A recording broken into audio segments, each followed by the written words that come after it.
आज के current affairs में। और दोस्त आपको बता दें कि ये जुलाई का तीसरा क्लास होगा करंट अफेयर्स का। और दोस्त आपको बता दें कि करंट अफेयर्स में 10 सवाल होते हैं और ये बीपीएससी और एसएससी से संबंधित जो भी एग्जाम होते हैं ना उसमें पूछे जाने वाले ये करंट होते हैं। और ये क्लास इसको बता दें कि ये 3 क्लास होगा, ये जुलाई का होगा, जुलाई 2023।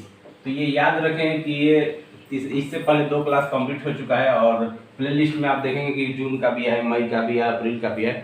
तो हर मंथली टाइप इसको पार्ट 1, पार्ट 2, पार्ट 3 के सीरीज में इस करंट अफेयर्स को तैयारी कराई जाती है। और दोस्त आपको बता दें कि 10 करंट अफेयर्स और ये अपने आप में ही 10 करंट पूरा का पूरा एक वीक का जो फिल्टर किया हुआ करंट है वो इसमें जो एग्जाम में डायरेक्ट सवाल पूछा जाए, चाहे 1 डे करंट अफेयर्स हो चाहे 2 डेज एग्जाम हो, चाहे 1 डे एग्जाम हो, वहाँ जरूर ये पूछा जा सकता है। तो आइए पहला सवाल पर बात कर लेते हैं।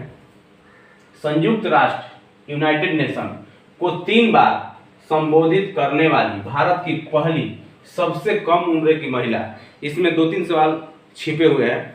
यूनाइटेड नेशन से सवाल पूछा जा सकता है, इसकी स्थापना कब हुआ, यूनाइटेड डे कब मनाया जाता है, तो यहाँ भी सवाल हम बताएंगे। और 3 बार संबोधित करने वाली भारत की पहली महिला भी हो सकती है और सबसे कम उम्र की सबसे पहली महिला ये कौन है, तो यह है दीपिका देशवाल। इसका नाम याद रखिए आप, दीपिका देशवाल। ये यूनाइटेड नेशन को 3 बार संबोधित कर चुकी है भारत की तरफ से और भारत की पहली सबसे कम उम्र की महिला बन चुकी है दीपिका देशवाल। और दीपिका देशवाल के बारे में दोस्त आपको बता दें कि ये महिलाओं के अधिकार और मानवाधिकार पर भाषण देने के लिए उन्हें ये 3री बार आमंत्रित किया गया है यूनाइटेड नेशन में। यूएनओ की अगर बात करें, यूनाइटेड नेशन ऑर्गेनाइजेशन की बात करें, तो इसकी स्थापना 24 अक्टूबर 1945 को हुई थी। हेडक्वार्टर न्यूयॉर्क में है। अगर सदस्य देश की बात करें कि इसमें कितने टोटल सदस्य है दुनिया भर से, तो ये 193 सदस्य हैं। और 193वां सदस्य कौन है, तो ये साउथ सूडान है। वहाँ के अध्यक्ष की बात करें तो एंटोनियो गुटेरेस वहाँ के अध्यक्ष हैं। और न्यूयॉर्क की बात करें तो न्यूयॉर्क एक हडसन नदी के किनारे पर स्थित एक यूएसए का शहर है न्यूयॉर्क। तो आप याद रखिए, यहाँ से 2-3 जो पॉइंट है ना ये भी यही हो सकते हैं। दूसरा सवाल पर बात कर लेते हैं कि हाल ही में जारी ग्लोबल फायर पावर की रिपोर्ट, ये इंटरनेशनल रिपोर्ट होती है। ये रिपोर्ट जारी करती है कि दुनिया के अंदर कौन कौन सी सेनाएं मजबूत है, कौन कमजोर है, कौन कितने नंबर पर आती है। तो यही है ग्लोबल फायर पावर की रिपोर्ट कहता है कि दुनिया के सबसे शक्तिशाली सेनाओं में भारत की रैंक क्या है, तो भारत की रैंक है 4th है। टॉप पे है यूएसए। आप देख सकते हैं यूएसए की जो सेना है सबसे शक्तिशाली मानी जाती है। उसके बाद रूस, उसके बाद चाइना, उसके बाद यूएसए है। रूस, चीन और इंडिया। ये चार नंबर पर इंडिया की सेनाएं आती है जो सबसे शक्तिशाली मानी जाती है। और दोस्त आपको बता दें कि भारत 4 नंबर पर है। इसके बाद अगर भारत के बाद बात करें कि भारत के बाद सेनाएं कौन सी है 5वें नंबर, तो यूके की है। उसके बाद दक्षिण कोरिया, पाकिस्तान, जापान, फ्रांस, ऐसे करके ये सीरीज बनता चला जा रहा है। और सबसे अगर शक्तिशाली की बात करें तो यूएसए, संयुक्त राज्य अमेरिका, उसके पास 2 नंबर पर रूस है, 3रे नंबर पर चाइना है और 4थे नंबर पर आपका भारत है। तो यहाँ से सवाल सीधे अगर पूछना है तो सीधे जवाब 4 नंबर की है। तीसरा सवाल पर बात कर लेते हैं। तीसरा दोस्त है कि 2023 में, अभी जीएसटी आपको पता ही होगा कि 2023 में जीएसटी परिषद की 50वीं बैठक कहाँ आयोजित हुई है, तो भारत की राजधानी नई दिल्ली में। दोस्त आपको बता दें कि भारत की राजधानी नई दिल्ली में इसकी 50वीं बैठक हुई है। और नई दिल्ली आप यहाँ देख सकते हैं, नई दिल्ली। जीएसटी से कुछ बातें हम लोग कर लेते हैं कि जीएसटी दिवस कब मनाया जाता है। तो ये 1 जुलाई को, प्रत्येक 1 जुलाई को जीएसटी दिवस को मनाया जाता है। और जीएसटी परिषद अध्यक्ष की बात करें तो इसका अध्यक्ष जो होती है वित्त मंत्री होती है निर्मला सीतारमण जी, इसका अध्यक्षता करती है। इस बैठक में ऑनलाइन जो गेमिंग है ना, ऑनलाइन जो गेमिंग है उस पर 28% टैक्स बढ़ा दिया गया, जबकि कैंसर के दवाओं पर टैक्स को छूट दिया गया। गुड्स एंड सर्विस टैक्स ये भारत में 1 जुलाई 2017 से लागू है। और दोस्त आपको बता दें कि जीएसटी के कभी पूछ देता है कि जीएसटी के ब्रांड एम्बेसडर कौन है, तो जीएसटी के ब्रांड एम्बेसडर अमिताभ बच्चन जी है। जीएसटी दर 4 प्रकार के भी हैं, 5%, 12%, 18% और 28%। जीएसटी ये भारत में लागू करने वाला 161वां देश है पूरे दुनिया की अगर बात करें तो भारत ऐसा 161वां देश है जो जीएसटी को भारत में लागू किया है। और जीएसटी ये कनाडा के मॉडल पर आधारित भारत में जो लागू हुआ है ये कनाडा के मॉडल पर आधारित है। और सुझाव किसने दिया था, पूछ दिया आपसे सवाल कि जीएसटी को लाने के लिए किस समिति ने सुझाव दिया था, तो विजय केलकर समिति वो समिति थी जो भारत में जीएसटी को लाने के लिए सुझाव दिया था। उस कमेटी का नाम है विजय केलकर समिति। ब्रांड एम्बेसडर की बात करें तो अमिताभ बच्चन जो बॉलीवुड के एक अभिनेता माने जाते हैं वही ब्रांड एम्बेसडर है जीएसटी के, अमिताभ बच्चन। तो इतना आप याद रखिए।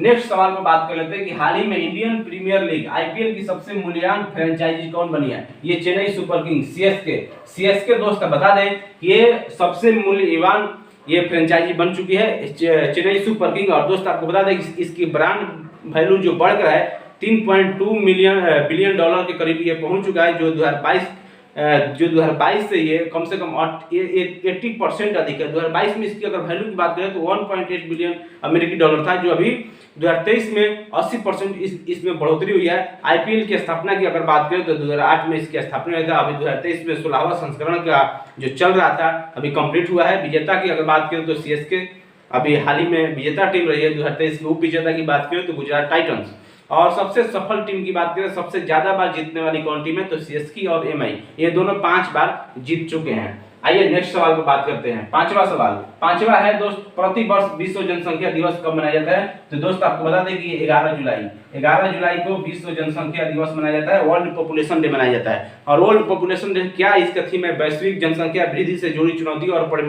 परिणामों के बारे में आम इंसान और जागरूकता बढ़ाने के लिए, व्यक्तियों को शिक्षित करने के लिए प्रति वर्ष 11 जुलाई को हम विश्व जनसंख्या दिवस के रूप में मनाते हैं। और दोस्त आपको बता दें कि अभी हाल ही में रिपोर्ट आई थी कि भारत दुनिया के सबसे अधिक आबादी वाला देश बन चुका है। 140 करोड़ के करीब हमारा आबादी हो चुका है। और सबसे पहले अगर जनगणना की बात करें तो 1800 जनगणना में कुछ बात कर लेते हैं हम। तो सबसे पहले 1872 में लॉर्ड मेयो के कार्यकाल में ये जनगणना को शुरू किया गया था। और नियमित जनगणना की बात करें तो 1881 में 10 वर्ष के लॉर्ड ट्रिपन के काल में इसकी शुरुआत हुई थी। तो इतना चीज आप याद रखिए, भारत दुनिया के सबसे अधिक आबादी वाला देश बन चुका है। और प्रति वर्ष अगर जनसंख्या दिवस की बात करें, विश्व जनसंख्या दिवस की बात करें तो 11 जुलाई को विश्व जनसंख्या दिवस के रूप में हमारे देश में मनाया जाता है, पूरे विदेशों में मनाया जाता है। इंटरनेशनल पॉपुलेशन डे की बात करें तो 11 जुलाई, ये सवाल सीधे पूछा जाता है। वर्ल्ड इन्वायरमेंट डे 5 जून को मनाया जाता है। ये सब के सब सवाल बड़ी इंपॉर्टेंट है, आप याद रखिए। नेक्स्ट सवाल पर बात कर लेते हैं दोस्त कि हाल ही में उड़ीसा ने artificial intelligence AI news anchor को लॉन्च किया है। उसका नाम क्या है, उसका नाम है लिसा। ये आर्टिफिशियल इंटेलिजेंस न्यूज एंकर है। आदमी की तरह इसमें बुद्धि डाला जाएगा, दिमाग डाला जाएगा, बुद्धिमत्ता डाली जाएगी, that is called artificial intelligence. और दोस्तों आपको बता दें कि उड़ीसा के जो न्यूज एंकर है इसका नाम है लिसा, ये आर्टिफिशियल न्यूज एंकर होगी। और दोस्तों आपको बता दें उड़ीसा की राजधानी भुवनेश्वर, वहाँ के जो चीफ मिनिस्टर है नवीन पटनायक की लोकसभा का सीट 21 है, राज्यसभा की दोस्त बात करें तो 10 है, और वही विधानसभा की सीट की बात करें तो 147 है। ये चीज आप याद रखिएगा। नेक्स्ट सवाल में बात करते हैं 7 नंबर का सवाल है दोस्त, केंद्र सरकार ने भारतीय नौसेना के लिए फ्रांस से किस लड़ाकू विमान को खरीदने की मंजूरी दी है।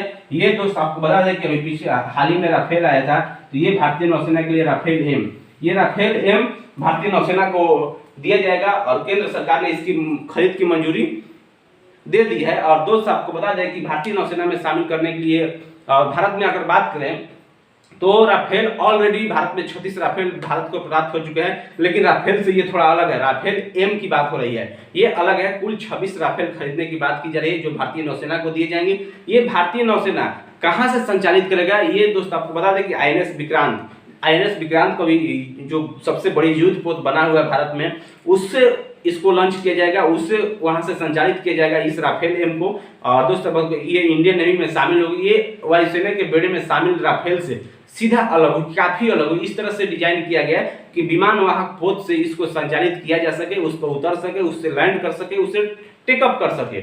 और निर्माण की अगर बात करें तो डिसॉल्ट एविएशन कंपनी ने ही इसका भी निर्माण किया है। और कब से निर्माण करना शुरू किया था आपने फ्रांस में, तो 1986 में। दोस्त आपको बता दें कि भारत से अगर भारत की बात करें तो भारत से पहले जैसे ग्रीस हो गया, इंडोनेशिया हो गया और यूएई की सेनाएं राफेल एम का इस्तेमाल अभी कर रही है, लेकिन भारत ऐसा चौथा देश होगा जब राफेल एम का इस्तेमाल करने जा रहा है। 26 राफेल खरीदने की बात कर रहा है फ्रांस से। फिर और आपको बता दें कि फ्रांसीसी नौसेना के पास फिलहाल 240 राफेल एम है और भारत इसको खरीद रहा है।